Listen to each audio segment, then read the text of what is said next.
Imagine, if you can, a world gripped by fear and uncertainty wherein the future of humanity potentially revolves around the government's ability to identify and contain an out-of-control viral threat. It's a bit surreal, but it's also the general premise of the movie The Crazies, and we'll be looking at the excellent 2010 remake of George Romero's classic. We open as the fire rages, and pan across to find an entire town afflicted, before flashing back 2 days to much calmer and happier times out on the open plains, as the gentle and well-meaning residents of Ogden Marsh go about their business blissfully unaware. Here, Becca asks her boss, Dr. Dutton, if she can clock out early so she can meet up with her romantic interest, Scotty, at the game, where everyone in town is kicking back and watching the boys smack their balls around. Sheriff David and Deputy Russell are just soaking in the raw talent on display when a problem presents itself in center field. It's crazy Rory up to his old shenanigans again, like wandering into the middle of a junior baseball game with his shotgun. The primary difference in this particular situation is that he means it this time. The sheriff tries to talk him down, but he seems to be in a fugue state that clouds his understanding, forcing the lawman to take the shot. The camera then pulls back to the extreme, showing that this is being observed by a higher power. At the funeral home, the medical examiner confirms it'll be a while before the tox screens come back. David goes out to apologize to the family and try to explain himself. They are rightly concerned about how this will be presented to the public, as while Rory is known for being a drunk, they insist he's been sober for 2 years, and they don't cotton to liars. Later that night, Dr. Judy awakens to find her bed empty, so she passes the nursery in search of her boo, who's outside planing the bejesus out of a wooden plank, trying to expunge the memory of what he done. We then get further implication that Judy is either with baby or that she ate a monster burrito for lunch. The next morning, they try to get back to normal business while inundated with calls from news outlets. Then the ME calls to confirm there were no substances inside Rory, other than the normal substances we all have inside us. In light of this information, David goes to relive the tragic event in his mind and discovers that Ben forgot to go home after the game.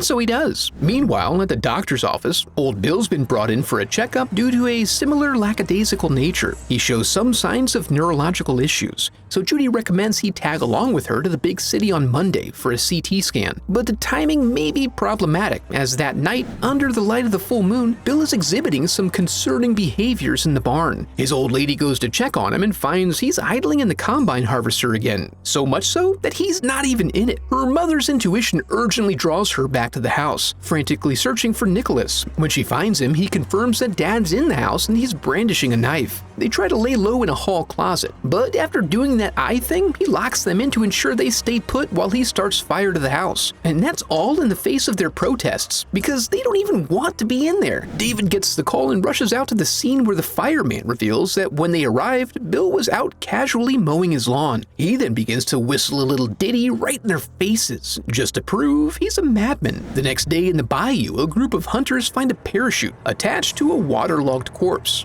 While David observes that Bill has the same vacant look on his face that Rory had during his event, the call comes in about the swamp body. They surmise the unfortunate pilot has been marinating for about a week. As the examiner looks for an ID, David wanders off to ponder the potential location of the plane. They remember that old Travis heard a loud crash a few days back, but he's prone to tall tales, so no one gave any mind. They have him lead the way toward where he thought the sound originated and soon find themselves floating above the plane. This is a fact that does not go unnoticed and warrants the initiation of some sort of containment protocol. On a hunch, David goes to verify the source of the town's drinking water with the town's drinking water expert. He confirms that, as it flows in from the treatment facility, it reaches Rory's home first. This prompts him to rush out to seek authority from the mayor to shut down the water supply. Unfortunately for the public health, it's planting season. The economic impact from this would be devastating, but in the face of several deaths and an unknown danger, he takes matters into his own hands. Back at the station, a bloody handprint leads Russell to discover a nearby bloody hand, which is attached to Bill, who is seeping all over the floor. They carefully move in to check his vitals and he gives them a start. Now really interested in checking the status of their transfer request, the sheriff attempts to make a call, but finds the phone lines dead and the Wi-Fi down. town. When he goes outside, the town is oddly still, so he follows a faint sound of singing but only finds a woman attempting to recapture her youth, which is not helpful. He then approaches a suspicious black SUV, but it turns out to have just been a casual motorist trying to get his groceries home before the ice cream melts. He then hears breaking glass, giving him his first good lead. He enters the funeral home where he discovers that Jim has been taking creative liberties with the preparation process and also branching out into other areas of interest. He manages to clip open the mouth just in time Behind you.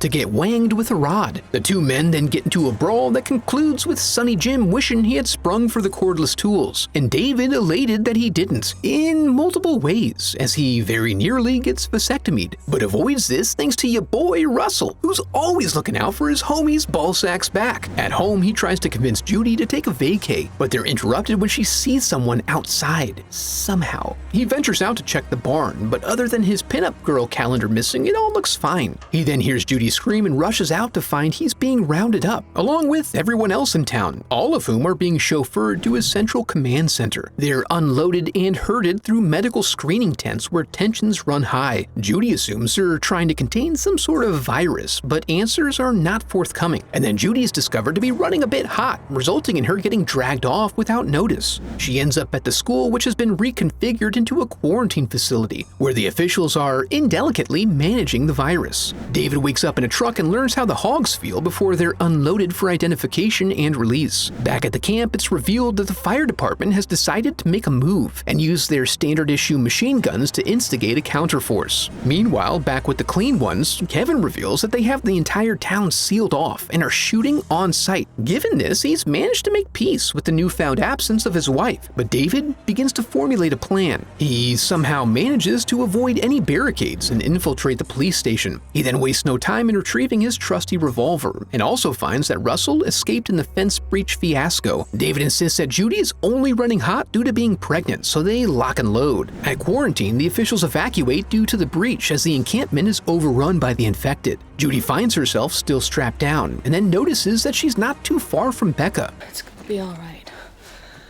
We're gonna be okay.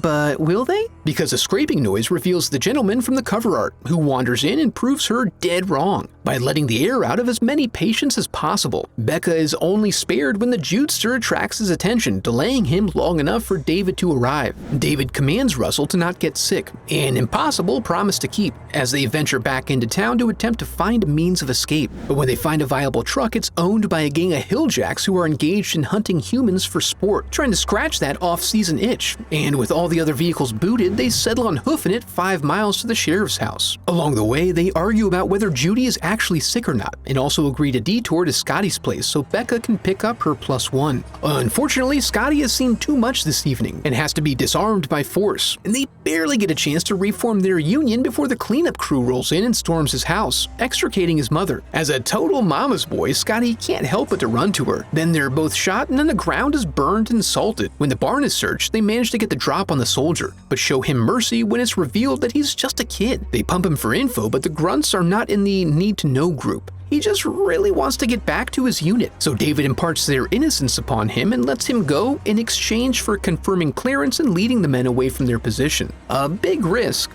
No, we're all clear. But it all works out. Once they clear out, the gang walks through the night and arrives at the farm by sunup. Embarrassed by the state of things, Judy immediately starts back in on the chores as they lament the fact that the town is dead and never coming back. In the barn, it's verified that the old cruiser is unbooted, and they set to getting her running. Judy fills her overnight bag and stops to take a moment to remember the nursery, while forgetting about the au pair. Sensing something is off, David ventures upstairs and is quickly descended upon by the infected form of Rory's family, who would really prefer that he not retrieve his gun. He's able to use the memory of what he did to distract them as he works the blade deeper so he can use it in a novel way. After he slowly slides it out, he's saved by a shot from Russell, who then comes upstairs to make sure the job is done. This unusual behavior prompts Judy to suggest he may be infected, but now David owes him one. They drive on at the risk of everyone's safety, not knowing what threat to focus on as Becca takes to coughing and Russell seems to struggle with simple concepts. Plus, they're buzzed by a battlecopter, They lose it by dipping into the car wash. As they try to figure out where they're supposed to go next, someone puts the quarters in, resulting in what appears to be their worst nightmare. Russell tries to tip the crew, but it's just not enough in these trying times, you know? In the process of escaping, Becca gets rubber hosed, which seems to result in a broken neck and an instant death, leaving us to wonder if there is any end to our suffering.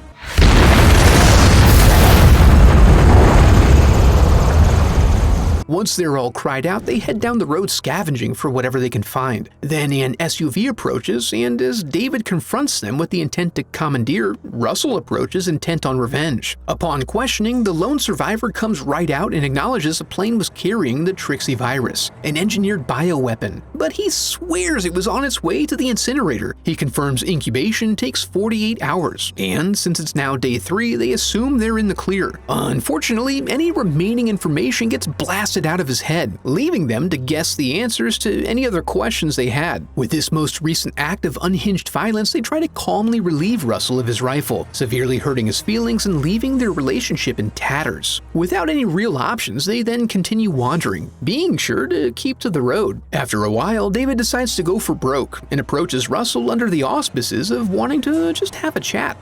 Mouth to mouth if possible. But when the gun drops, he springs into action. Russell realizes that he ain't right in the head and pleads with them to allow him to walk along in their company a little longer. This works out well, as after nightfall their path is blocked by another command post, and Russell offers himself up as a distraction to cover their escape. He pulls up and it works. They tunnel hard on plugging him, allowing the others to jog down the road to the truck stop, which is now completely deserted. David scopes the place and finds a possible means of continued escape, and then returns to find Judy has located evidence of a mass slaughter in the form of an abundance of spent shells as well as a tangled mass of charred bodies. Now recognizing that the soldiers are actually killing everyone, sick or not, they're not sure how to proceed. Ultimately, they decide to make a run for it and go down in a blaze of glory if necessary. As they prepare, Judy attracts the attention of a curious new friend. David hears a radio call for some sort of countdown, and then the lights cut out. Judy knifes up and finds herself running from the Bayou Boys, who have racked up an impressive body count and are now hoping to add her to their collection. Luckily, she's able to nestle in amidst some dead guys and avoid detection. David meets up with her here, and then they run for the truck. They have a moment to relax as David tests his collection of keys, but none of them work. He hops out of the cab to check the driver and then gets pulled under for a surprise lube job. Topside, they close in, but Judy handles her business. While below, David manages to douse his attacker in dirty oil and set him on fire. Very soon, they find themselves blasting down the road, heading towards Cedar Rapids as the countdown drops below 30. Now, all they can really do is drive fast and hope they've gotten far enough as the military employs the nuclear option, threatening to scatter their particulate matter across the universe from whence it came. Despite not having a fridge for protection, they still manage to walk away relatively unscathed and drag their radiation-riddled bodies toward the Emerald City. But then it's revealed that another containment has been initiated.